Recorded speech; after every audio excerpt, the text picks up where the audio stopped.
mettre le tremplin dessus, tu verras, c'est pas mal. C'est folklorique. Je comptais faire une première manche, la deuxième, m'assurer de ne pas faire la super finale. Pourquoi? Bah, le moins de vélo je fais, le moins de risques je prends.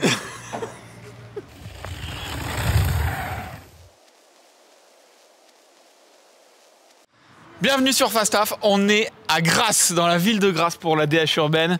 On est monté en 4x4 tranquille avec la Viche qui est chaud. On va vous faire découvrir ce que c'est que cette DH urbaine. Il y en a plein et c'était l'occasion d'en faire une en France. Il y a la Viche qui est chaud, il se tâtait avant de venir parce qu'il a tout simplement peur. C'est ça la Viche? Ouais. Ouais, je sais pas quoi dire. Il y a des escaliers, tu les prends à 60, con. Ça fait pas peur, sur le coup c'est facile à rouler, c'est assez simple. Par contre, tu te prends un mur, ça fait mal, quoi. On va aller faire le track walk, les entraînements parce qu'il y a un peu de spectacle et puis on va suivre cette journée. C'est parti. On y go? Let's go. Let's go. Ça, tu l'as acheté 1500 €? Oui, C'est trop bien. Mais t'as rien mis dedans? C'est pour ça que tu conduis avec des gants? Et non. Et j'ai fait toute la maison. J'ai passé des tonnes de ciment, de pierre et tout. J'ai fait 3 vidanges. Et la peinture, c'est toi qui l'as faite aussi ou pas? Combien de kilomètres? 280 000 donc. Ouais, 280 000. Oh, il fait encore 20 ans de DH, non? Il va prendre la double en berlingot là. Ça, c'est tout simplement ce qui peut t'arriver. Donc quand tu roules, t'as un mec qui vient se garer avec son scooter, et toi tu prends la trajectoire, tu ouvres bien le truc, tu mets ton guidon là, ton frein avant. Mais ça a frotté un peu déjà là. Là, tu glisses jusqu'à dans la banderole département 06 Alpes des Alpes-Maritimes. Là, faut que tu pédales un peu par contre. Ouais, ça va. Mais il n'y a pas tant de pédalage. Tout se joue là, tout se joue là. Là, tu es avec le DH, t'es mort. Tu mets une fois 1 heure. Ouais. Ah, mais ça là. Non mais là, si tu viens ici, là ok, ça va bien, mais là, ici, tu fais quoi? Là, ça passe plus. Hein. Mais si, le guidon. À plat ventre. Je On va préfère bien. me mettre la glissade à plat ventre que le guidon là et me retourner. Parce que là, après, tu fais la hanche sur la barrière, tu vois. Là, tu glisses. Attends, il y a un spécialiste de l'urbain, on va lui montrer. Déjà, on a vu que tu avais des chaussures de Rocco assez adaptées. Tout à fait. C'est pour s'acclimater au pavé. Ça rentre direct dans les pieds et du coup tu es plus stable. Tu sens quand ça glisse quoi. Bah oui, franchement, là. Mais là, il y a une bonne accroche, une bonne assise. Franchement, l'assiette des pavés sont bonnes. À gauche ou à droite? Moi, je prends à droite direct. En fait, je pense que tu passes là, hop, tu fais une espèce de petit, tu vois, décalé comme ça. Tu tapes la roue avant sur le poteau, tu te mets un OTB et tu repars. Voilà. En gros, c'est ça. J'ai hâte de voir ça. Mais rouler vite là, ça va être méga dur. Regarde, il faut fermer les yeux. Tu freines, tu pédales, tu freines. Non mais les gars, vous allez faire les clés et on va améliorer. Ah voilà, c'est ça qui se passe. Non, attends, bouge pas. On est d'accord que les kicks sont amovibles, c'est en fonction de comment ça se passe. Comment ça se passe? Chaque pilote va prendre son élan et à ma guise. Donc toi tu restes là, tu remets comme il faut quoi. C'est ça, au fur et à mesure, je remets les planches au fur et à mesure. Chaque pilote, je repousse le module. Attends, on va demander à Dim, il va trouver une idée. Il y a un volet là. Regarde, ça le fait. Et t'as même le truc de freinage, tu sais. Ah oui, le volet, ok. Non mais là en vrai, avec un bunny up, vous êtes large, hein. Même s'il n'y avait rien. T'as pas de vitesse, vraiment là. Mais si. T'arrives à 2 niveaux. T'as les sorties de virage là. T'as vu les 4 de taille, au pédalage. C'est sûr. Bunny up. Là, Vidal, viens voir là, j'ai une question. Ouais, je suis en train de me demander. En imaginant tu sortes un peu large de là. Ouais. Ici là, tu fais. Si genre t'es un peu limite. Et ouais, mais alors, moi j'étais pas allé autant loin. Je me suis dit déjà, rien que tu vas dans la rigole pour y remonter, ça fait. Tu vois, c'est chaud. Mais là, tu te fais mal. Hein. Bah, après, tu peux te retenir à la planche. Si on se croit à Champéry, tu te souviens? Genre t'es sur la piste, oui, t'es sur la piste, t'étais à côté de la piste, il y a genre des falaises de 10 mètres. C'est ça. Mais là, faut baisser la tête en masse. Même Dimitri, il doit baisser la tête. Waouh. Parce que là, t'arrives sacrément vite. Hein. Mais là, ça bouge pas. Et ça, un mec. Et ça, tu les vois pas en plus. Mais ça va, c'est du placo. Non, c'est pas du flacon.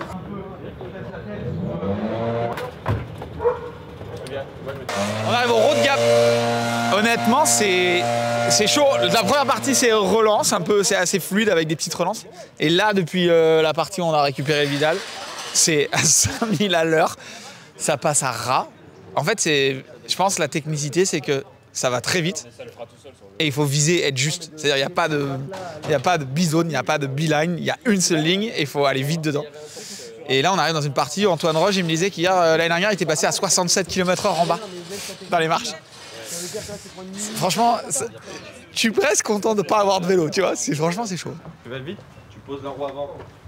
Là, et du coup là tu commences à avoir peur, tu vois ce que je veux dire? Ah ouais, C'est c'est quand la double se fait presque naturellement. T'as vu, t'as à peine le temps. Et puis même, je pense que les escaliers, ça te ralentit. Le vélo, il doit. Ça passe sans. Ça passe, non? Ça passe sans. Oui, là ça passe sans toucher, Sans ça va frein. passer tellement vite qu'au milieu de journée ça va se refermer pour bloquer la vitesse et c'est là que ça devient bien. Donc là, en fait, on se balade juste. Après tu peux sauter, hein. Là T'as vu la hauteur de la paille. Je pense que tu peux tirer Bunny. Ah, mais ça t'as une plaque, tu te mets derrière. Engagé, tu peux sauter par-dessus. Bah, en tout cas, là, ça passe sans faire de baisse. Hein. Non, là ouais. Mais je pense qu'ils vont le refermer ça du coup, non? C'est pas ce que tu disais que chaque année. Chaque année, referme-le parce que ça va trop vite. Une fois que tu passes, toi. Non. JP il dit triple. Ouais. Ah, mais JP, hier, il était venu. Oh, bah là, tu fais double, trip, ça va bien sur le vélo. T'es un grand malade, en fait. Il avait peur. Et tu vois, moi, dans mes parents, le mec fait la ride. Mais ouais, le long, il fait pas peur. Pour être à l'aise avec. On n'est pas habillé en vélo là là on voit des petits sauts, on n'y est plus là. Mais moi, j'ai peur. Hein. Moi aussi j'ai peur. Bonjour Kevin. Dimitri, enchanté. Un fan, un grand fan. Hein. Moi aussi très grand fan de ce que vous faites sur les réseaux, c'est exceptionnel. Moi, j'ai une question. Est-ce que tu crois que c'est la seule course où tu vas pouvoir mettre le 1, 1, 1 qu'on attend tous? Peut-être pas cette année, mais je pense que l'année prochaine, ça va y aller. Hein. Moi, je suis confiant de toute façon.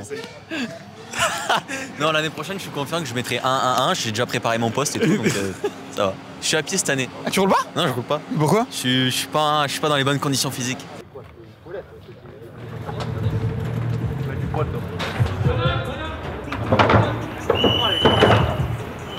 La gomme. Ah, ça fait la gomme.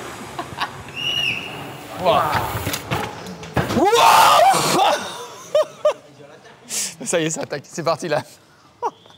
Mec, comme elle tremble. Lui, il était là l'année dernière, mec. Non, mais lui, il a failli mourir. Comment il a pu faire ça? Non, mais surtout qu'il était là l'année dernière, mec. Tu fais pas sa première run. Oh, ça fait déjà des dérapages. Ah, Raph Pelletier, évidemment. Oh. Mais mec, comme ça fait peur. Moi, j'avais tapé une fois. Mais le guidon, c'est à droite, ça fait peur. Parce qu'ils font tous ça, mais genre, ils sont à. Moi, j'ai fait ça, je tapais à gauche, quoi. C'est pour ça que tu fais de la route. Voilà. T'as eu ce vélo, toi. Ouah. Oh, Nico, ok. Oh, ça l'a pas gêné. Wouah! Wouah!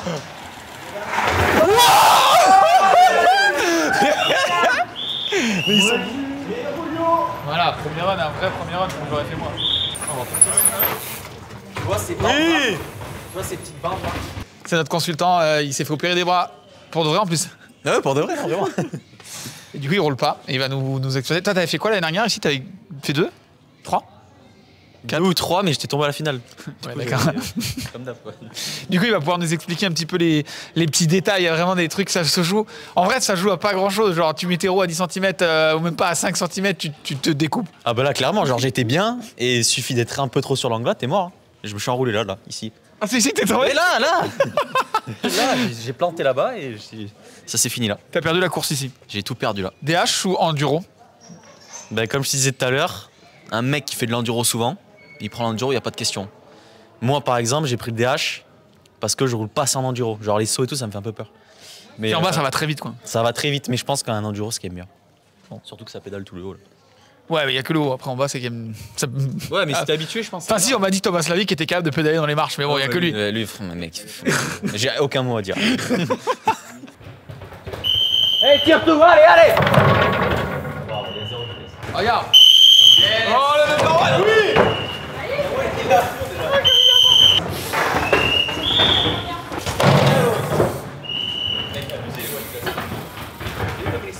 Oui, allez!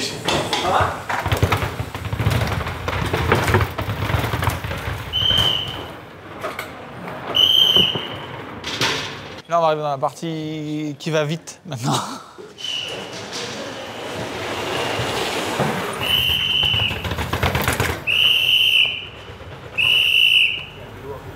Ça va, Max? Oh, beau gosse!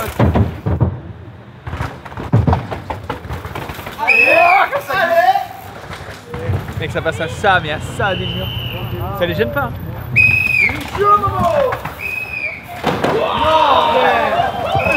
Tiens, on va laisser la gouttière.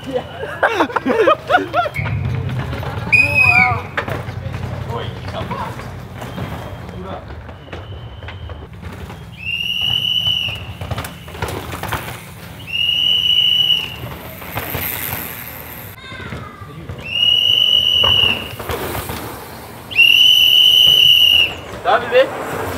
Bon,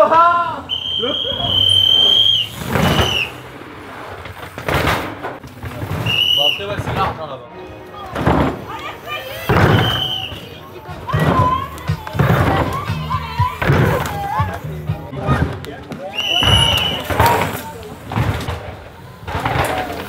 Oh, Mickaël. Wow.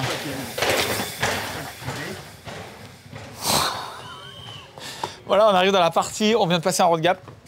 Mec, c'est tellement chaud. Il y en a 2-3 qui ont laissé des roues déjà, apparemment. Et en fait, on saute dans ces marches. Mais là, vous vous rendez pas compte, à la vitesse à laquelle ça va. Soit vous doublez, ce qui est compliqué, parce qu'il faut trouver un rythme, et elles font pas du tout les mêmes longueurs, pas du tout la même descente. Soit on a vu Kamikal qui essaie de coller à chaque, mais du coup, c'est méga physique. Et ça va, mais à fond. Et genre, en plus, nous, on est au bord, ça fait trop peur. Mais ce qui marque le plus, c'est le bruit. Genre, le bruit que ça fait, ça tape de partout. Là, c'est vraiment l'ambiance Mexique-Colombie. En plus, on a les... Comme là, ils ont fait une fresque, là, on se croirait au cœur de l'Amérique du Sud. Là. Ouah Thomas Slavik. Non, mais t'as vu là, la vitesse?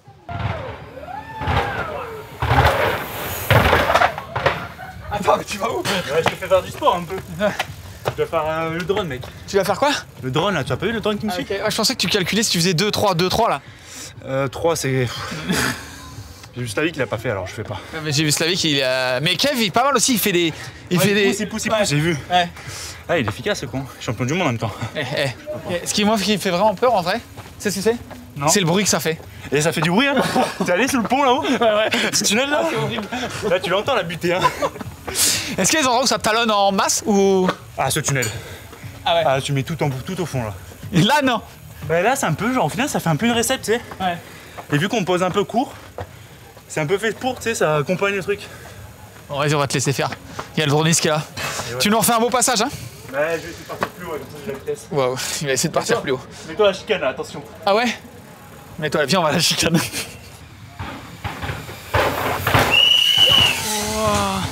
Ça l'a pas du tout freiné, la chicane.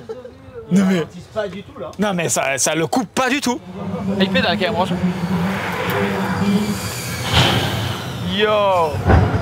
Here we are with Thomas Slavik. I don't know if it's the right way to say your name. How do you really say your name? It's fine. Thomas Slavik is fine. All right. Well, international pronunciation. Yeah. So you're kind of a legend of this kind of race. We saw you in the stairs there. It's crazy fast. What's the key? What's the key for you to win a race like this? You know, like, I think there's many guys who's going really fast and who can go really fast, but very important is to keep it in one piece during the race run, have a constant run with the flow. You know, you can be fast on one section, but once you are not able to put all the puzzle together, that's the hardest part. And yeah, like, not many people realize the fact that faster you go, easier it is. So I'm trying to go as fast as possible, right? Yeah, that's right. And then sometimes in few corner, you go like so close from the edge or from the wall.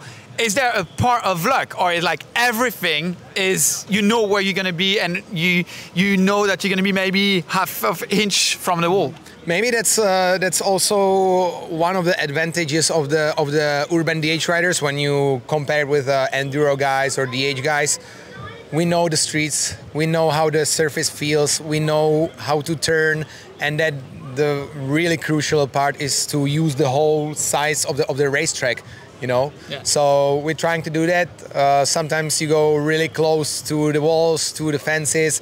I know now in Genova, I was like in a training grounds, I was just like getting hit by hands by spectators because I was using a full size of a track, and then we were telling them like to move on because like Tour de France. Yeah. So it's you're trying to use the whole range of the track, and that's also one of the keys. Wow, we can't wait to see the race, and good luck for the race then. Thank you very much. Thank you so much. Thank you. Ça va, il y a des T6, ils sont là pour réparer les roues. Il y a 3 fois rien. Un cercle de rayons, ça repart avec le Lego. Bon, on s'est posé 30 secondes. On est avec JP Bruni, que vous connaissez forcément, le papa de Loïc Bruni, qui est en vacances au Japon d'ailleurs. Je crois qu'il se balade un peu. Il est tranquille, il a la belle life, lui, non? Je crois qu'il a la belle vie, ouais. Bon, enfin, il a fait une belle saison, donc on ne va pas lui reprocher de partir un peu en vacances. Il a le droit. Bon, en attendant, JP, donc toi, tu fais partie des membres d'organisateurs justement de cette course, avec l'US Cagne notamment, la mise en place, etc. C'est la 4e année. Vous vous faites quand même, de ce que tu me disais en off, vous vous faites autant plaisir finalement à faire la course qu'à l'organiser, à mettre les kicks, les machins et tout dans la ville. C'est quand même une expérience quoi, à chaque fois. Bah, c'est sûr qu'à chaque fois c'est un peu le délire quoi. Tu as participé à la mise en place hier après-midi, hier soir. Ce matin tu n'étais pas là parce que tu dormais encore, mais c'est quand même un spectacle quand on tire les rampes sur les routes et tout, c'est trop bon quoi. Et en fait c'est vrai que l'orga c'est compliqué, c'est lourd quand même.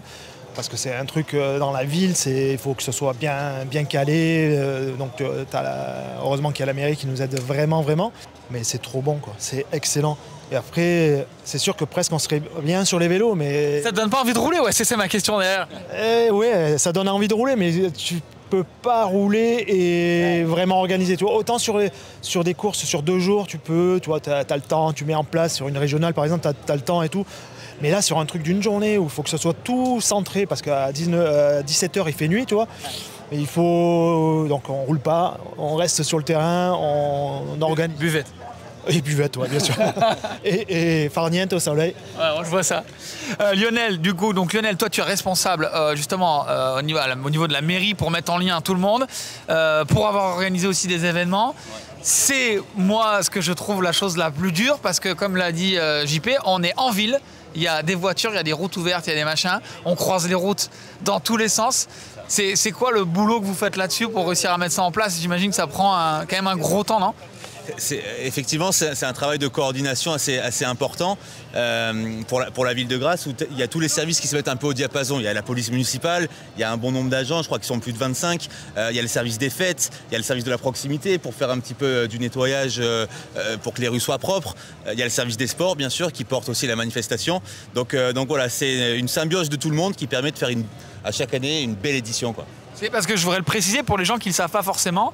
Quand on veut organiser quelque chose comme ça, quand on coupe une route, tout simplement, juste couper une route, il ne suffit pas de mettre uniquement 2 policiers municipaux ou gendarmerie. Il faut faire des demandes avant, il faut que ce soit acté en mairie, il faut qu'on ait pris un arrêté municipal, etc. Donc des trucs tout anodins comme ne serait-ce que là être sur le parking, bloqué sur le parking, ça c'est des papiers.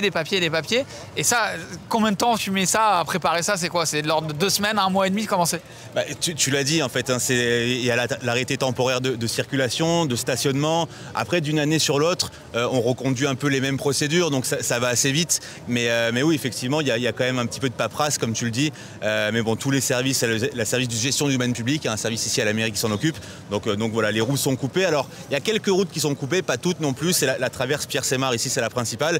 Après, le reste des déviations sont mises en place par les policiers et ça reste quand même assez fluide. On ne bloque pas toute la ville. Et d'ailleurs, en parlant sur le bord de la piste, on a aussi quand même les bénévoles qu'on a vu qui sont là, qui se régalent. J'ai vu des bénévoles qui sont là, ils prennent des photos, ils prennent des vidéos des gens. J'ai l'impression quand même que on amène le VTT à Grasse. C'est vrai, sur le papier, on pourrait pas dire que c'est là le centre du VTT, mais genre les gens, les locaux, ils kiffent quand même ça. Là, je me suis arrêté au Road Gap, ils sont là, ils sont fous quoi. Les gens, ils sont quand même assez fous de cet événement. Ouais, c'est vrai, ils adorent ça. C'est vrai, ils adorent ça. Alors, les bénévoles, on les reconduit chaque année. Ils sont très très heureux de revenir. C'est vraiment une super épreuve. Ils adorent ça. Ouais. Ils kiffent d'en faire le fait de voir du VTT en ville de Grasse. Ouais. Juste un petit mot. C'est vrai que les bénévoles, c'est important pour nous, pour la ville, pour l'US Cagne. Et on aime bien les choyer quand même. Donc ils ont toujours une petite dotation. L'année dernière, ils avaient la veste comme ça sans manches. Ils ont eu le pull. Cette année, ils ont eu un joli t-shirt aussi. Donc voilà, on prend soin de nos bénévoles. Sans eux, la manif ne pourrait pas exister. On le sait très très bien, on en est conscient, quoi. C'est sûr, c'est certain. Et on leur remercie. Et dans tous les cas, c'est même l'histoire du sport, hein. Les bénévoles, c'est ce qui fait que le sport en France avance, parce que s'il n'y a pas de bénévoles, il n'y a pas de course. Il n'y a pas de course, il n'y a pas de bénévoles. De toute façon, nous, le club, par exemple, c'est tout bénévole. Donc déjà, le club, il y a le bénévolat, plus les bénévoles qui viennent pour la sécurité. Donc c'est le top, quoi. Et c'est comme tu dis, pas de bénévoles, il n'y a rien qui se produit, quoi. Bon, et ben voilà, et ça va se produire cet après-midi. On va remonter avec Marc et son super Toyota qui a 280 000 km minimum que dans la ville de Grasse, il m'a dit d'ailleurs. et on va aller voir donc la composition, c'est-à-dire une première manche, une deuxième manche et ensuite une manche finale avec les 10 meilleurs, c'est ça? Voilà. C'est là que ça va envoyer un peu vraiment lourd. Donc la manche finale, le compteur sont remis à 0 et c'est là qu'on joue le scratch. Eh ben j'ai hâte, on a hâte de voir ça. On y retourne, c'est parti.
Là-bas, t'étais assis sur la selle en train de souffler comme une... Quand là Ouais, comme un buff. Non, au run 1.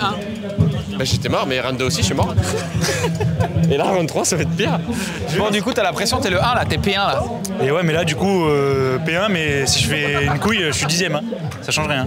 Ah oui, ça remis à 0 là. Ça remet à 0. Ah ouais. Donc là, on garde les 10, on remet à 0. On garde les 10, on remet à 0. Et c'est pour ça que Thomas Slavik, il a mis tranquille. Il y en a qui ont mis vraiment plus tranquille. Bah en fait, on met tout le premier run, comme ça, le deuxième, on chill quoi. On fait de la balade. Mais même en balade, c'est dur. Genre physique, même en balade, genre je t'ai soufflé et tout. La vie, il m'a dit que c'était horrible. Il m'a dit genre.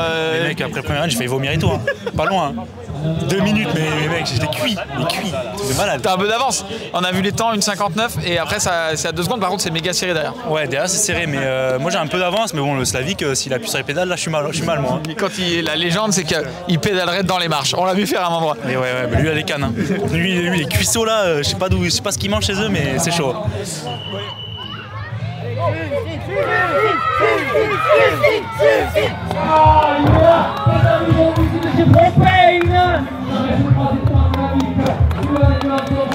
Il est là, le Nico, attention, le chrono. Les cartes sont en main. Les cartes sont là. Attention sur la ligne de chrono. Le chrono donne rouge. Attention. 59, 57, deuxième temps. C'est monsieur Thomas Slavik qui remporte cette 9e édition. From Czech Republic, Mr. Thomas Slavik. On attaque. Il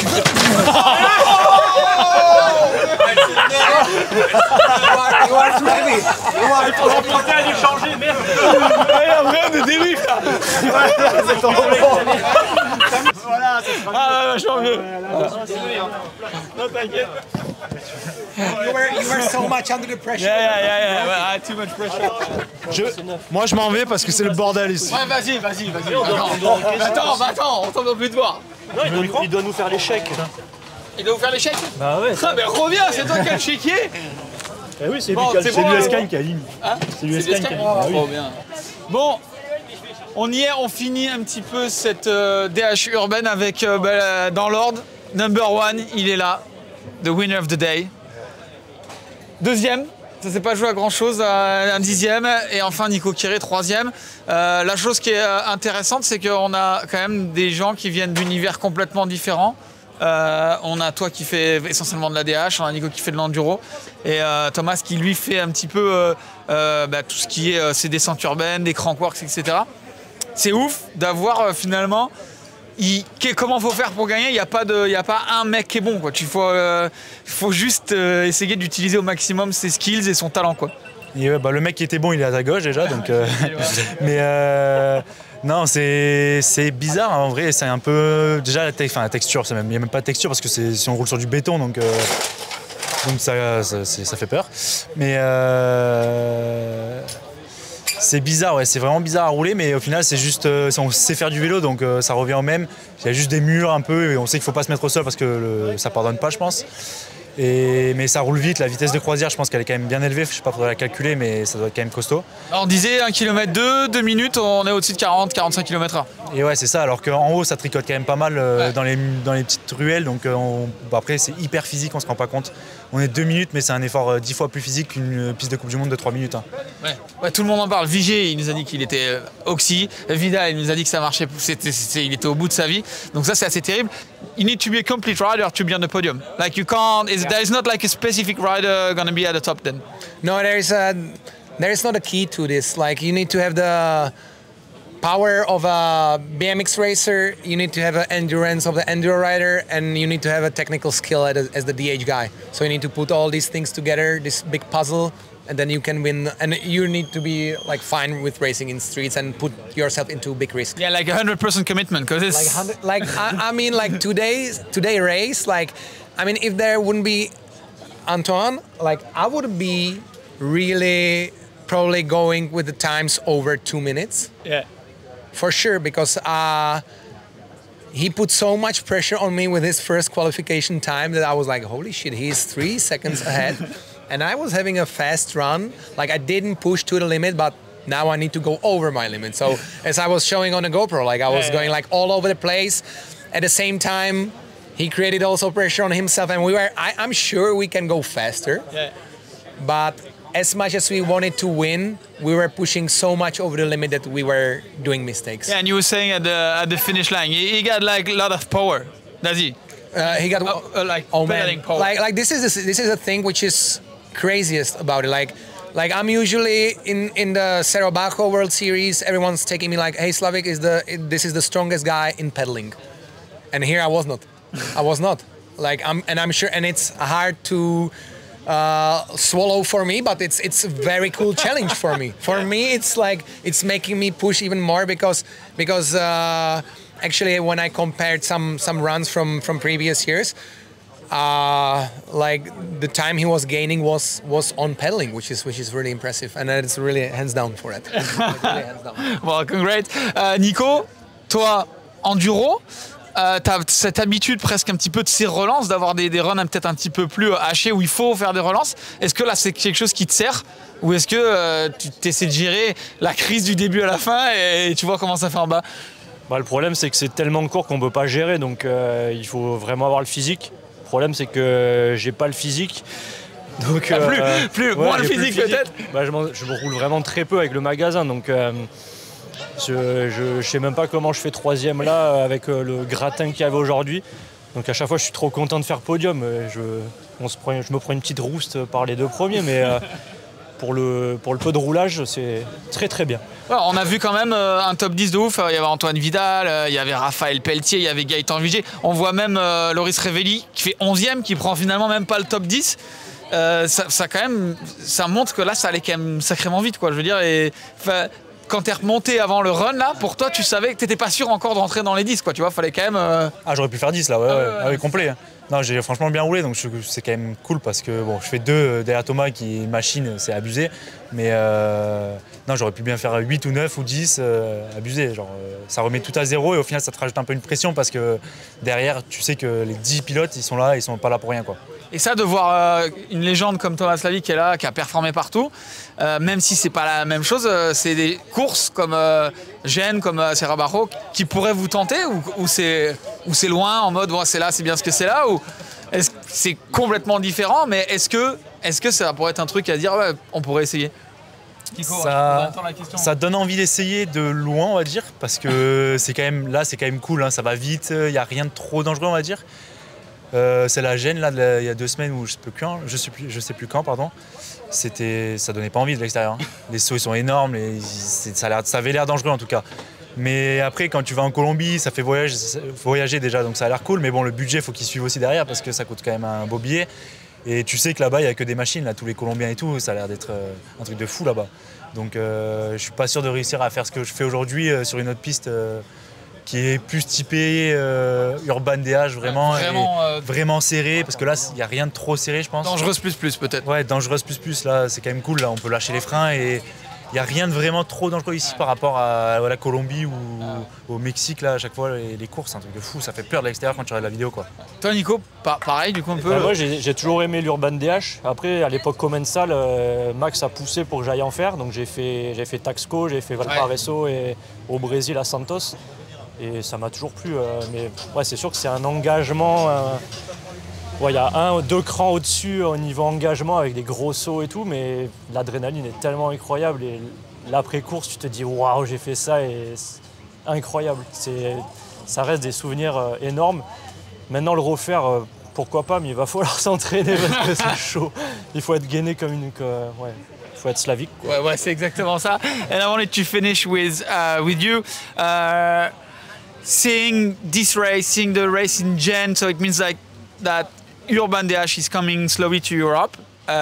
Is it something cool? Is it something that you were expecting to have like kind of a tour or something like that? Is it something can last for the next 10 years? Because the thing I realize here is that people really realize how fast you're going and how good you are, because you're riding where they walk every day compared to downhill where they never go. They don't realize how big the jumps are. There they realize that you gap the road, you gap this thing. So is it a good thing?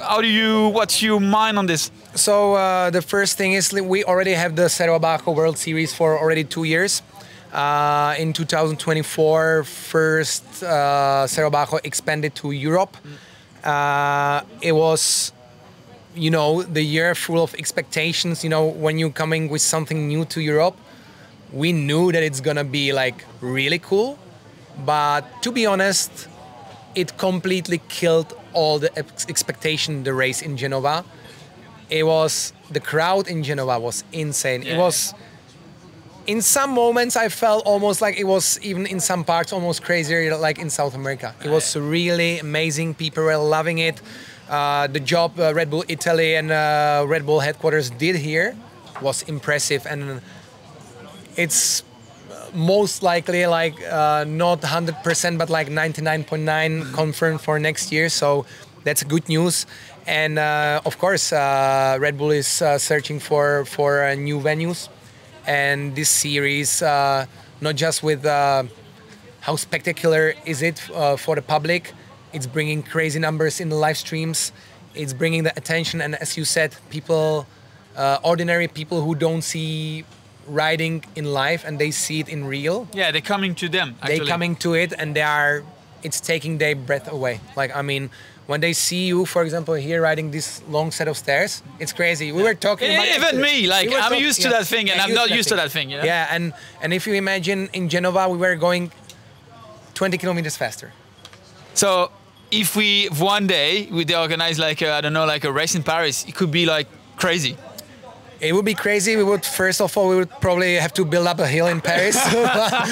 That would be the most crazy thing. But I mean, yes, it's this south of France, Italy here. This is exactly the location. Barcelona, Tossa de Mar. It's exactly the locations for this kind of races. And it's just a question of a time when it's going to start up, because people are loving it. People are loving it. You're right. Merci pour votre temps. Bravo à vous. Franchement, vous m'avez impressionné. C'est vraiment une course que je vous conseille d'aller voir, parce que on est entre la course et la démonstration. Il y a plein de gens qui découvrent ça. Et j'ai vu du monde sur un événement, on va dire, avec il y avait à peu près une 50aine de pilotes.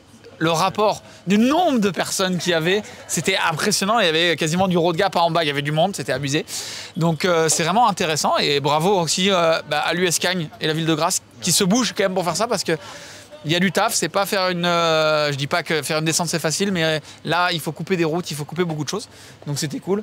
On se revoit l'année prochaine, on viendra. Peut-être que l'année prochaine je prends le vélo. Voilà, maybe next year I'm gonna race it. I hope so. Ok, perfect. Thank you guys, see you, goodbye.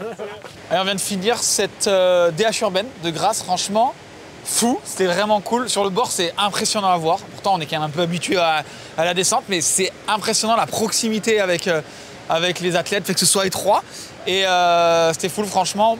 Beau boulot de l'US Cagne et de la ville de Grasse qui font vraiment un gros taf, parce que c'est pas organiser une descente dans une montagne où il n'y a rien. Là, il faut couper des routes, il faut faire pas mal de choses. Impressionnant, ça m'a presque donné envie de rouler, pas à leur vitesse parce que les mecs sont beaucoup trop chauds, mais franchement j'aimerais bien essayer une fois. Et voilà, on les remercie. On remercie aussi l'US Cagne de nous avoir invités ici en disant il faut vraiment que vous veniez voir. Ils avaient raison. J'espère que ça vous a plu de découvrir une DH urbaine en France, puisque c'est vrai qu'en France il n'y en a pas 10 000, c'était celle-là qu'il fallait qu'on voit. On se retrouve pour un petit nouveau projet aussi qui va être sympa. À bientôt, ciao, bye bye.